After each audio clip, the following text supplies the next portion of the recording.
महाकाली के महाकाली के महाकाली के महाकाली के महाकाली के ये दरबार, महाकाली के ये दरबार दीवाना मल्लाह रे।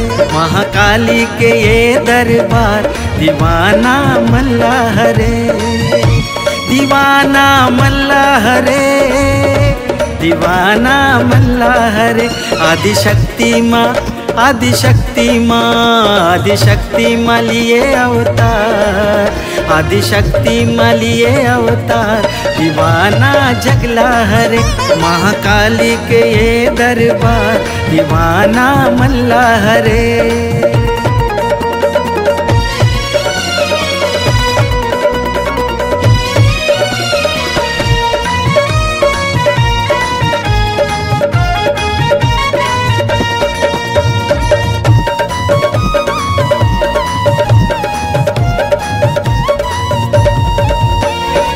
कभू सती कभू पार्वती माँ, त्रेता युग के सीता सती माँ। कभू सती कभू पार्वती माँ, त्रेता युग के सीता सती माँ। तोर शक्ति के तोर शक्ति के तोर शक्ति के तेज अपार, तोर शक्ति के तेज अपार दीवाना मल्लाह रे। महाकाली के ये दरबार दीवाना मल्लाह रे।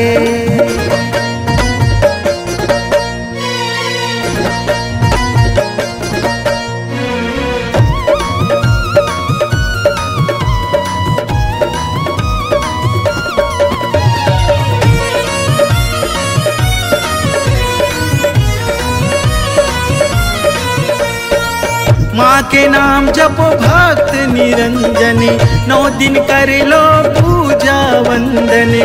माँ के नाम जपो भक्त निरंजनी, 9 दिन कर लो पूजा वंदन। बड़ प्यारा ओ बड़ न्यारा, बड़ प्यारा है माँ के दरबार, बड़ प्यारा है माँ के दरबार दीवाना मल्लाह रे।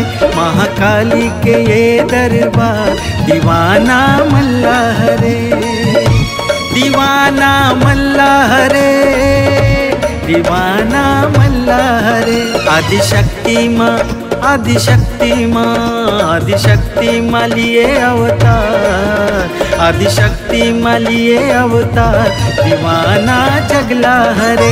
महाकाली के ये दरबार दीवाना मल्लाह रे, दीवाना जगला हरे, दीवाना जगला हरे, दीवाना जगला हरे, दीवाना जगला हरे।